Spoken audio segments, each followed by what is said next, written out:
Same sample paper number 8, इसके 1 mark का हमने पहले किए हुए 20 तक। 21st क्वेश्चन हम स्टार्ट करेंगे। Question is the understanding of principles of management is necessary for a manager. Do you agree with this statement? Give 2 reasons in support of your answer. 3 marks question.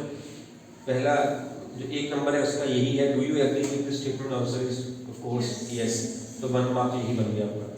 He says give 2 reasons in support of your answer. Principles of management की importance हमने किया हुआ topic, वो बताना है।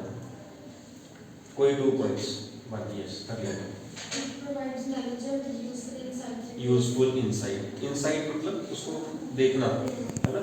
Because principles of management क्या है, ये कोई प्रिंसिपल जो क्या होते हैं, दे आर जनरल गाइडलाइंस कि अगर ऐसी सिचुएशन आई तो हम क्या करेंगे, general guidelines which the manager has to apply in that situation. So जो principles of management है, they provide the manager with a useful insight to the situation in which the business or which the manager himself is dealing. Second point, yes sir. Helps in scientific decision. Helps in Scientific scientific decision, yes. Balanced decision में help करता है, principles of management जो है। With the help of the principles of management, the manager can take a balanced decision, rational decision, scientific decision because he has the guidelines. Division of work, हम लोग commonly बात करते होते हैं। If we divide the work, the worker will get specialized in that activity and wastage of resources will be less. Efficiency बढ़ जाएगी, profitability बढ़ जाएगी। अगर हम एक वर्कर को आज कोई काम दे रहे हैं, कल कोई काम दे रहे हैं, परसों कोई काम दे रहे हैं, वो किसी भी प्रोफेशन नहीं हो पाएगा। आप किसी भी प्रिंसिपल एग्जाम्पल ले लीजिए, एनी प्रिंसिपल, सेंट्रलाइजेशन का प्रिंसिपल ले लीजिए, आप स्केलर चेन ले लीजिए, बड़ी अच्छी एग्जाम्पल है ना? उसमें गेम प्लान का उसने दे दिया, शॉर्टकट दे दिया है। आप subordination of individual interest to interest ले लीजिए, कोई प्रिंसिपल ले लीजिए, हर प्रिंसिपल जो है गाइडलाइंस दे रहा है, मैनेजर को इनसाइट दे रहा है, ठीक? और जिससे क्या होगा, जो डिसीजन मेकिंग होगी that will be rational, that will be balanced. और भी पॉइंट इससे 2 पूछे थे, एक आध और दे दीजिए। Helps in bringing coordination among different departments. Yes, बिल्कुल ठीक है। और कोई पॉइंट? हाँ जी। Optimum use of resources, बिल्कुल ठीक है। ये जो मैनेजर जो रिसोर्सेज है या मैनेजमेंट है, उसके जो प्रिंसिपल्स हम फॉलो करेंगे, उससे क्या होगा, हमारे जो रिसोर्सेज हैं, चाहे वो कोई रिसोर्स हो, चाहे वो फाइनेंशियल हो, ह्यूमन हो, फिजिकल, कोई रिसोर्स हो, वो सारे will be use to the best level, ठीक है? Again we can take example of user of work. और कोई भी है तो बस एक आध कोई और। टोटल भी इंक्रीज इन सेल्स, वो तो जहाँ मर्जी हम लगा लेंगे, इंक्रीज इन प्रॉफिट्स, इसके लिए पता नहीं मार्क्स मिलेंगे ना मिलेंगे, लगा के आ जाना। पॉइंट ना हो तो कहीं ना कहीं लगा के आ जाना, रिलेट करके उसको। When we use that resources to the best level, efficiency बढ़ जाएगी, वेस्टेज कम हो जाएगी, अपने आप प्रॉफिट्स बढ़ी जाने। लिंक कर सकते हैं इसको, but in that case only जब हमारे पास पॉइंट्स ना हो, जब हमारे पास ओरिजिनल पॉइंट्स हो, फिर मत इसको ऐसे भी लिखते हैं। अगर कहीं ये पॉइंट है फिर बात अलग है। हाँ जी। Social responsibility, the businessman the manager can be socially responsible also. कहाँ से किस प्रिंसिपल से कर सकते हैं इसको रिलेट? तो बनता है प्रिंसिपल इससे हम इसको रिलेट कर सकते हैं। इक्विटी से कर सकते हैं, सोशली टेकिंग एम्प्लॉइज जो है हमारे सोसाइटी का ही पार्ट है, तो है ना? तो थोड़ा सा कंसर्न है, फिर एम्प्लॉय साइड दिखा हो जाएगी हम सोशलिस्ट, क्योंकि यहाँ पे एक ही फैक्टर जो है वो इफेक्ट हो रहा है, एक ही सेक्शन जो है, ग्रुप जो है इफेक्ट हो रहा है, एम्प्लॉइज, कहीं और नहीं कोई और कोई ग्रुप हो, कोई से कोई गवर्नमेंट का हो, कोई और कोई क्राइटर्स वैलेंडर्स वगैरह हो, सोसाइटी एज अ होल हो। एम्प्लॉइज को सोशल रिस्पॉन्सिबिलिटी लिखने की बजाय हेडिंग को थोड़ा सा चेंज करके एम्प्लॉइज साइड कहीं ले आइए, हेडिंग बन जाएगा। कहीं फील्ड की ये वाला बुक में नहीं होगा, है सोशल रिस्पॉन्सिबिलिटी लिखते ही है, उसने एम्प्लॉय लिखा हुआ है सिर्फ वहीं पे, वही हो गया कि इसमें किसकी एग्जांपल ली हुई है, वैसे लिया हुआ है। चलो हम किसी प्रिंसिपल को इससे रिलेट नहीं कर सकते, फिर आप कर लेना, ठीक है? और कोई पॉइंट है? Helps in training and education of the development of organisation, जहाँ मर्जी लगा सकते हैं। और ये ऐसा भी नहीं है कि हम डरे लगाने में इसको डरने की जरूरत नहीं है।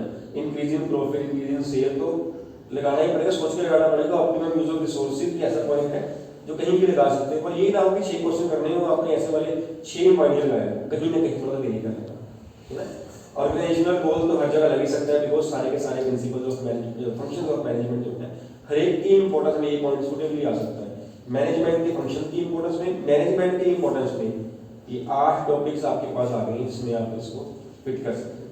तो टिप्स भी आ गए 8 टॉपिक्स आपके पास। आप दूसरी कौन सा कह रहे थे? Motivation of employees. Yes, division of work के थ्रू इसको रिलेट करके आप कर सकते हो। जब हम डिवीजन ऑफ वर्क करेंगे एफिशिएंसी कम होगी, सॉरी बढ़ेगी, रिसोर्सेज कम वेस्ट होंगे, एम्प्लॉइज विल फील मोटिवेटेड, एक काम एक्सपर्ट हो रहा है। कहीं ना कहीं एग्जांपल आप से रिलेट कर सको ना किसी खास प्रिंसिपल की, ज़्यादा अच्छा है। और कुछ? Yes, changes in environment, yes, coping with the changes in environment, ये वाला पॉइंट बन सकता है। बिल्कुल ठीक है आपकी बात। Then next question is explain any 2 rights of consumer protection act 1986। तो मेरे को लगता है चौथी 5वीं बार ये वाला क्वेश्चन आ गया जब से हम सैंपल कर रहे हैं, क्योंकि बहुत कॉमन क्वेश्चन है ये। कंज्यूमर एक्ट में से इतने मार्क्स का भी आएगा ना, सबसे पहला क्वेश्चन ना माइंड में डालने वाले की यही आता है। बाकी उसके बाद आते हैं who is a consumer, what are responsibility of consumers, what are remedies available to consumer, या 3 टायर जो आपकी मशीनरी है, ड्रेसिंग मशीनरी, उसके बारे में। ड्रेसिंग मशीनरी के बारे में पहले आ जाता है, या इसके सबसे पहले इसके बारे में आता है, उसके बाद उसके बारे में आता है, फिर कंज्यूमर का मीनिंग हो गया, उसके बाद बाकी जो कुछ बचेगा। जब बच गया तो फिर वो सारे इकट्ठे ही आ जाएगा। जब वो उन चीज़ों के बारे में सोचेगा ना एग्जामिनर, इनको छोड़ के सोचेगा, तो सारे इकट्ठे उसके माइंड में आ जाएंगे। पहले ये जैसे मर्जी चाहे सीधा क्वेश्चन आ जाए, चाहे स्टेटमेंट आ जाए, चाहे केस स्टडी आ जाए, जैसे मर्जी आए, बहुत पहले इस चैप्टर में से ये क्वेश्चन बन जाते हैं, इजीली बन जाते हैं। उसमें सिर्फ 2 राइट्स पूछे हैं, 1.5 मार्क का एक राइट है। अब कौन बताएगा मेरे को? नेम बता दीजिए पहले मेरे को, सारे नेम्स कौन बताएगा? बता दो। 7 है क्या? देखो देखो 6 बस पहले यस पढ़ते हो, उसमें 7 पूछना, उसने 7 बता देना था, उसने बना भी देना था, एक्टिव चेंज कर देना था। 6 ही है ना वैसे? यस। बताओ 7। Right to safety, right to be inform, right to be inform. नहीं साल एक बता सकते हो आप, और सर किसने कहा कि मैंने कॉमन करता है, जैसे मर्जी बताओ। Right to safety, right to be inform, right to choose, right to hurt, right to seek address, right to consumer education. या तो राइट टू बी हर्ड होगा या राइट टू हियर होगा।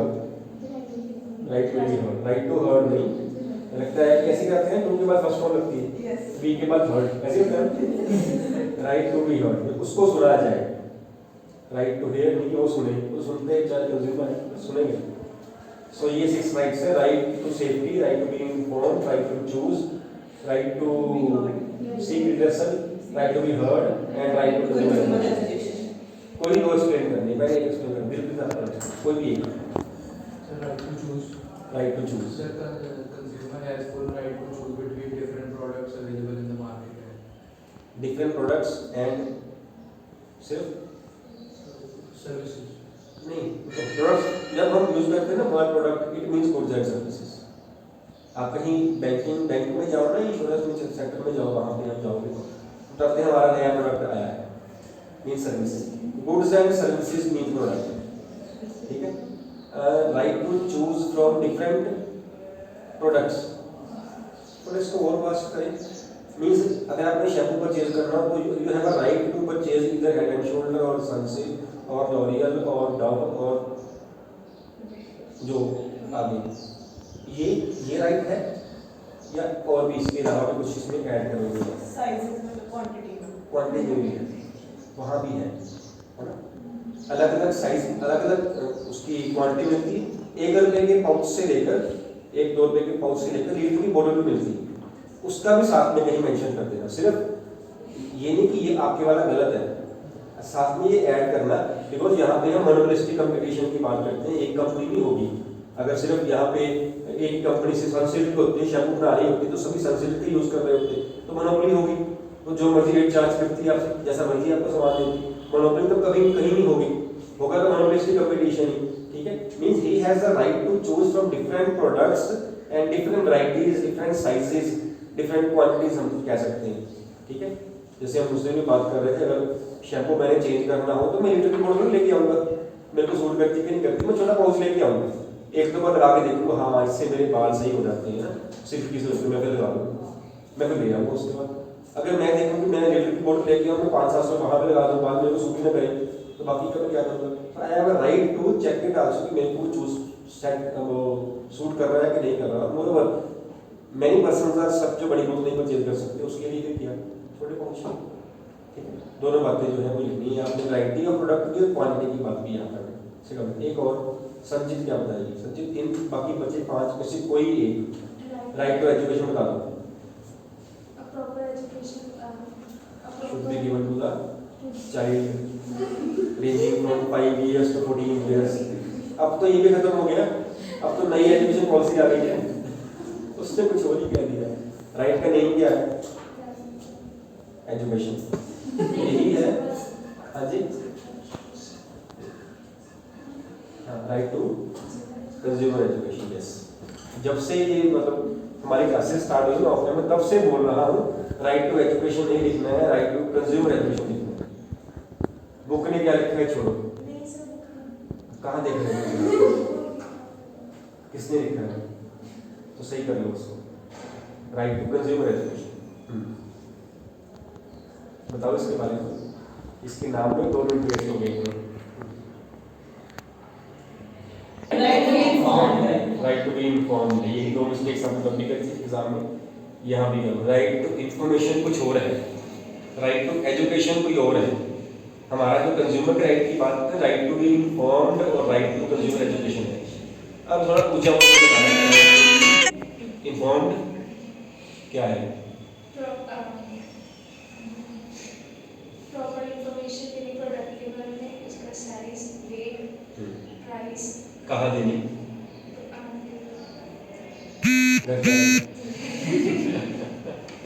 ₹1 की टॉफी मिली हुई तो प्रोड्यूसर 15 कर लीजिएगा, मैं इसमें डाला नहीं डाला। कहाँ देनी? On the labelling of the product, on the labelling. See the word which we can use from chapter marketing, है ना। जब रिलेट करो उसका ऊपर से लिखिए, बाकी बच्चे ने पढ़ा हुआ है उस चैप्टर का वर्ड यहाँ पे लगा है। तो प्रोडक्ट के बारे में जितनी इंफॉर्मेशन है जनरली हम कौन सी होती है, क्वांटिटी, क्वालिटी, एमआरपी, जनरली हम इसके एक्सपायरी, इसके अलावा हम जो है ना बहुत कुछ इस पे है जो लेबलिंग जो है हम यूज कर सकते हैं, ठीक है। तो on the labelling of the product हमने ये जो इंफॉर्मेशन देनी है, means he has the right. हमने ये नहीं कहना कि हमने देनी है इंफॉर्मेशन, हमने कहना उसके पास राइट है। हम राइट की बात कर रहे हैं, ना कि हम प्रोड्यूसर की रिस्पांसिबिलिटीज की बात कर रहे हैं। मेरी बात समझ रहे हो? लिखना किस साइड से, consumer has the right to be informed about the quality, various features of product. ही है, हम उसके राइट की बात कर रहे हैं, करना तो प्रोड्यूसर नहीं है। अगर हम ये कहेंगे it is a responsibility of the producer to write, बात तो वही है, लेकिन टॉपिक हमारा प्रोड्यूसर की रिस्पांसिबिलिटी नहीं है, टॉपिक हमारा कंज्यूमर के राइट्स हैं। लिखना उस साइड से है, ही has the right of this, ठीक है। फिर और कौन बताएगा? तो लिंक कौन सा बताएंगे? इन्फॉर्म भी हो गया और चूज भी हो गया। Right to secret dressing. Right to secret dress, Person has a right to secret dressing whenever he feels that his rights are being violated. He can there are defensive cells also, and also if they are if the rights of the consumers are not being protected, they can reach to the district court. There only those who can reach इसको नहीं बताना, इसको नहीं बताना, इसमें इतना वक्त दे में there only those can approach claim कितने सेकंड 25 लाख 20 लाख इसका में ये यहाँ नहीं एक्सप्लेन करना।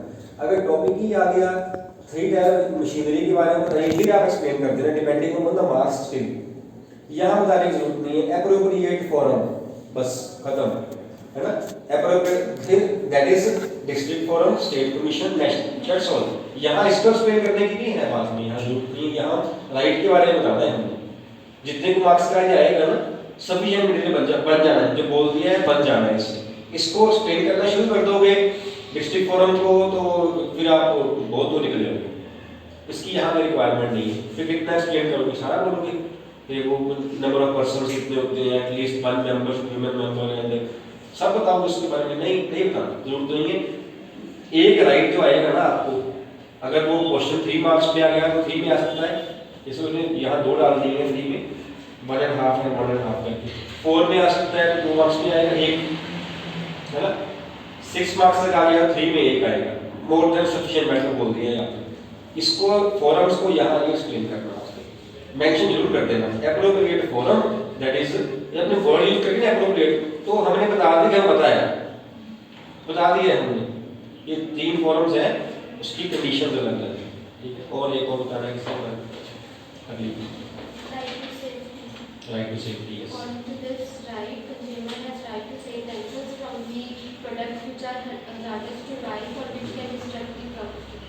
यस, इसको थोड़ा सा ओवर एक्सप्लेन कर देना, है ना। एक गेट नंबर की तो ठीक है, ये सब थोड़ा सा फिर ऐसे की ना यहाँ एक्सप्लेन ना बड़े एग्जांपल ले लेते हो। Expired medicines. एक्सपायर्ड मेडिसिन एक एग्जांपल थी, इलेक्ट्रिक करंट लग गया उसको प्रेस वो लेके आया था, है ना, मेडिसिन एक्सपायर्ड ले आया, बस ये बता दो कि आपके 3-4 नंबर आपसे पूरे हो गए। फिर ऐसे जब इतना टू द पॉइंट लिखोगे ना, फिर वो वर्ड्स भी नहीं काउंट करेगा, क्योंकि उसको सब कुछ मिल गया। अदरवाइज वर्ड्स लेंथ होती है ना, वर्ड लेंथ होती है 3 मार्क्स के लिए 50 to 75 वर्ड्स है शायद, 4 के लिए 100 वर्ड्स हैं, 5 के लिए 150 है, 6 के लिए 200 है, ऐसे वर्ड्स हैं। अगर आपका आंसर टू द पॉइंट होगा ना, 10-20 वर्ड्स आगे पीछे चले हो जाएंगे, गिनता कोई नहीं है ऐसे कितने वर्ड्स लिखे किनके मार्क्स में, ऐसा कोई नहीं। लेकिन अगर आपने थोड़ा लिखा हुआ हो ना, फिर वो देख लेगा डेथ कम पड़ रही है, लेकिन आप लिखा टू द पॉइंट हो ना, फिर 10-20 वर्ड्स ना, ये 100 के पीछे कोई फर्क नहीं पड़ता। लिखा ही टच देना है आपने कि वो गिने ही ना आपकी वर्ड्स। देखिए कितने हो गए, इन्फॉर्म हो गया, चूज हो गया, सेफ्टी हो गया, रिड्रेस हो गया, थर्ड हो गया, एजुकेशन रहता है। एक हर्ड वन बताएगा, बताओ। It is consumer's right to be heard about his queries, grievances and other doubts about the product. For this purpose, many organizations have set up consumer care cells and have provided the number on the labeling of the actual product. Consumer has a right to file his complaint, है ना? Not file, we can say कि हाँ, yes, ask for queries. For that only the toll free number, mail IDs are given on every product. आपने देखा है कि नहीं देखा, टॉफी लेके आना है कोई बेकी सेंटर फ्रेश च्युइंगम से होती है, उस पे भी लिखा होता है कि वो इसका सेल नंबर क्या है, कंज्यूमर सेल नंबर मींस है, अगर आपको प्रॉब्लम तो he has a right, that is why various company, all the companies are we can say are printing their grievance number, mail ID वगैरह on the labelling of the product. एक रह गया education वाला रह गया, बता दीजिए। The consumer has right to know about all the rights that are being written under CPA 18, Consumer Protection Act 1986. Consumer has right to prevent himself from the exploitation, and government has also started Jagrukta Sanrakshan Bhokta magazines. Various program लिखिए, इसकी example इसकी। अगर शुरू यहाँ से करोगे ना, सारी लाइन पढ़नी है। आप बोलो वेरियस स्कीम्स या वेरियस ऐसे programs, for example this and this, चलिए। And Consumer Day is also being celebrated on 15 March to spread awareness about the rights of consumers. 16th March, 15th March, 15th March। National consumer day या consumer day? Consumer day लिखा, ठीक है। This is consumer right to education, and next he says take any 3 points of importance of financial planning। ये question मैंने हुआ पढ़ा एक बार, financial planning Helps to link the present with the future. लग तो सही रहा है पर सुन नहीं Helps link the present with the future. Has to link the present with the future, कैसे? इसे जैसे फ्यूचर प्लानिंग करेंगे, जो भी हम प्रेजेंट में प्लानिंग कर रहे हैं तो फ्यूचर में उसका लिंक हो जाएगा। है तो ऐसे ही बिल्कुल सही बात है, आपने बस सब्जेक्ट ऑब्जेक्ट लगा दिया है और हेडिंग तो वही है। प्रेजेंट को फ्यूचर के साथ कैसे लिंक करें, फाइनेंशियल प्लानिंग कैसे लिंक करें? कोई बता दो, कोई बता सकता एग्जाम्पल लेके बता दो। जैसे गोल्ड है, गोल्ड है जैसे उसका अगर रेट कौन है? Gold. है कोविड की बात कर रहे हो, बात उसका जो रेट है वो रेट गोल्ड है, ओके ठीक है। इसका रेट अब प्रेजेंट में कम है तो हम अब भी खरीद सकते हैं, और अगर प्रेजेंट मतलब अभी खरीद सकते हैं, अगर मार्केट में फिर वो ज़्यादा हो जाएगा, प्रॉफिट हमें होगा। लॉस होगा। कितना रेट है गोल्ड का आज का? पता नहीं, कोई डाउन है? पता नहीं कितनी? 30?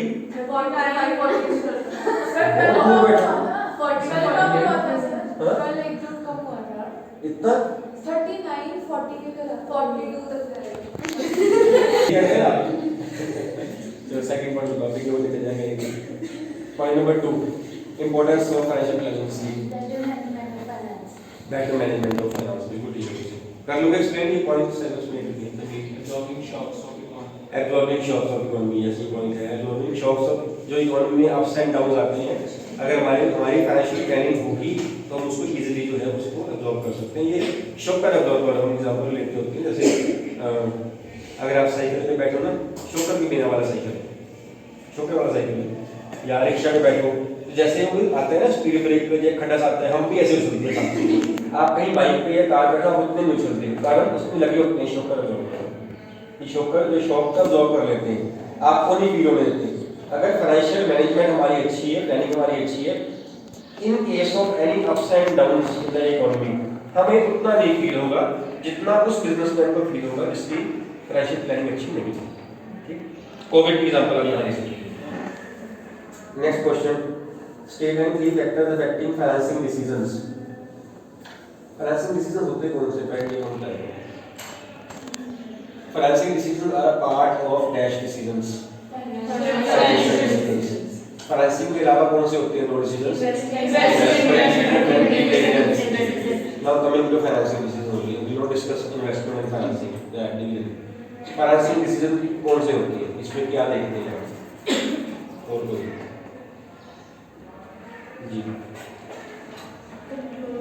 कंट्रोल मैंने मीनिंग पूछा है, आपकी आउट ऑफ कंट्रोल हो रहे थे कंट्रोल, लेकिन आपके हो आउट ऑफ कंट्रोल। मैंने मीनिंग पूछा है बेटा, मीनिंग ऑफ फाइनेंसिंग फैक्टर से बाद में आएंगे। मीनिंग एक मिनट दो के लिए फाइनेंसिंग डिसीजन जी, पैसा आएगा कहाँ से, कहाँ से आ सकता है पैसा? दो चीजें बता रही मेरे को, और डिटेल में मत जाओ। तनवीर कहाँ से आता है? Debt and equity. इसको डेट को हम क्या बोलते हैं, कौन से फंड्स? Owners funds. और इक्विटी तो बोरोड फंड्स। यस नहीं उल्टा हो गया, यस उल्टा हो गया। हेल्प भी कितनी बंदा करे, इक्विटी बोलते हैं ओनर्स फंड्स, डेट को बोलते हैं बोरोड फंड्स। पैसा बोरोड फंड से आएगा या ओनर्स फंड्स से? वेरियस सोर्सेज आर देयर, अगर बताया जाता है तो इक्विटी में ओनर्स फंड्स में शेयर्स वगैरह हो जाएंगे या रिजर्व में रिटेनर में, और डिवेंचर्स उसमें डेट्स में debentures, public deposits, bank loan etcetera हो जाएंगे। यहाँ पे हमें ये डिसाइड करना है पैसा अरेंज कहाँ से करना है। ठीक है, जब मीनिंग क्लियर होगा, दो बातें क्लियर होंगी तो अगले फैक्टर बताने हमारे लिए इजी रहेगी। ठीक, चलो फैक्टर मैं बताता हूँ, बताना चाहिए। डिवीजन ऑफ कंट्रोल बताओ, आप कंट्रोल बोल रहे थे आप पूरी फॉर्म में हां, if the company wants to test the control should be अगर कंपनी चाहती है उसका कंट्रोल बड़ा अच्छे इंडिविजुअल बोल रहे थे, हम इतने इंडिविजुअल करते हैं कोई इतना। अगर कंपनी चाहती है तो उसका कंट्रोल दूसरे किसी और के पास ना जाए तो फिर वो डेट से ले। अगर वो चाहती है कि उनका कंट्रोल अपने पास ना रहे तो फिर इक्विटी से अपने पास ना रहे, डिल्यूट हो जाए। जैसे company can afford to dilute the control. Company है भी शेयर होल्डर, एक्चुअली हम शेयर होल्डर बोलते हैं। The share holders they don't mind कि हमारा कंट्रोल डिल्यूट हो रहा है, तो वो इक्विटी शेयर्स और इशू कर सकते हैं, सिर्फ इक्विटी शेयर्स इशू कर सकते हैं, है ना। अगर वो नहीं चाहते हैं, डोंट वांट कि उनका कंट्रोल डिल्यूट हो जाए, तो उनको जो है वो डेट ही जाना पड़ेगा, डेट से जाना पड़ेगा। छुट्टी का एक पीस तो कंट्रोल अगर डिल्यूट हो सकता है तो इक्विटी शेयर्स, अगर डिल्यूट नहीं कर जाते हैं शेयर होल्डर्स तो वो डेट में जाएंगे, डेट फाइनेंसिंग में। ठीक है, एक है आपका कैश फ्लो पोजीशन, पता नहीं वहाँ पे ये तो बोलेंगे कोई 3 फैक्टर बता दो, वो क्वेश्चन ये भी आ सकता है, how following factors affect the financing decision. अब क्वेश्चन वैसे ही आ रहा है, हमने एक कर लिया how that decision control affects the financing decision. एक क्वेश्चन आ रहा है how cash flow position of a business of a company affects the financing decisions. अच्छा, अगर कंपनी की कैश फ्लो पोजीशन बेटर है तो वो डेट से लेगी, अगर बेटर नहीं है तो वो इक्विटी से। क्यों? जब क्योंकि कैश फ्लो पोजीशन अगर कंपनी की बेटर है तो वो डेट का रिटर्न भी कर सकते हैं और उसकी इंटरेस्ट पेमेंट्स भी दे सकते हैं। बिल्कुल ठीक है, कंपनी की कैश फ्लो पोजीशन अच्छी है तो कंपनी जो है interest partial not partial regular payment of interest है वो कर सकती है इन पोजीशन तो उसका कैश अच्छा है, और रीपेमेंट ऑफ लोन भी आराम से हो सकता है, डिवेंचर हो या लोन पब्लिक डिपॉजिट्स हो। बट अगर कंपनी की कैश फ्लो पोजीशन अच्छी नहीं है तो कंपनी पैसा कहाँ से पे करेगी इंटरेस्ट वगैरह का, तो कंपनी फिर इक्विटी शेयर इशू कर देगी, क्योंकि उनको जो डिविडेंड है वो ऑप्शनल होता है पे करना है, ना ही कोई रीपेमेंट ऑफ कैपिटल का चक्कर है वो भी नहीं करनी। देन और कुछ कोई बनता है फ्लोटेशन कोस्ट ये Flotation cost refers to the cost of issuing the security, and if flotation a company want to clear less flotation cost, then company will take the fund from debt. And generally debts की जो flotation coast है वो कम होती है। अगर company space पे जाती है तो फ्लोटेशन कोस्ट वाले बेस पे तो डेट्स की तरफ जाएगी, अगर बाकी फैक्टर्स कंपनी के इसलिए पे करते हैं। और कोई कॉस्ट जिसकी कम होगी उसका होगा, ऐसा पॉइंट मतलब स्पेसिफिक नहीं है, जिसकी कॉस्ट कम होगी कंपनी को चूज कर लेगी। और कोई पॉइंट हाँ कैपिटल मार्केट कौन सा लेवल ऑफ फिक्स्ड, उसको भी भूल आपकी मिस्टेक पीछे बैठेगा बस। Level of fixed operating cost, यही था ना, फिक्स्ड ऑपरेटिंग कॉस्ट जो बिजनेस को ऑपरेट कर रही है कंपनी, उसके जो एक्सपेंसेस कंपनी के ऊपर रहे, अगर पहले ही वो ज़्यादा है तो company will not be able to raise funds from debt, क्योंकि आपकी फिक्स्ड ऑपरेटिंग कॉस्ट और बढ़ जाएगी। In that case the company will issue owners funds, equity या प्रेफरेंस शेयर, या फिर आप लगा लो कि आप रिटेनर लिंक्स से, ठीक है, वाइस वर्सा। एक आपने बताया कैपिटल मार्केट वाला, capital market consideration, share market कैसे है, अप जा रही है कि डाउन जा रही है, शेयर की प्राइसेस कैसे जा रही है। अगर जैसे आजकल प्राइसेस शेयर के बहुत बड़े हुए हैं, अच्छे से बड़े हुए हैं, आजकल कंपनी आईपीओ अगर नोट किया हो आपने बड़े आ रही है, इस साल ही 1.5 महीने में 2-3 आईपीओ आ गए, आगे कई प्लानिंग्स हैं आईपीओ आने की। आईपीओ आई होप इनिशियल जो शेयर कैपिटल में क्वेश्चन करते कंपनी इशूड दिस मैनी, सारे आईपीओ के सारे आईपीओ की बात वहां हो रही है, बिकॉज शेयर मार्केट में शेयर प्राइसेस अप जा रही है। कंपनी कहती है 10 वाला शेयर आज सपोज वो वैसे वो 500 में जाना था, आज वो 800 में निकल रहा है, कर लो 300 रुपया और प्रीमियम आप ले लो, खुद ले लो, बजाय कि तब करें जब वो 500 वाला भी 400 में आ जाए बेचारा, है ना। तो जो उसका जो प्रीमियम है कंपनी खुद एंजॉय करती है, बिकॉज शेयर मार्केट में पैसा जो है वो बढ़ रहा है, सभी का सब परचेज करना चाहते हैं। अगर डाउन जा रहा हो फिर कंपनी डेट में जाएगी, डेट में जाके वो इतना मतलब नहीं रहता है, ठीक। देन है आपका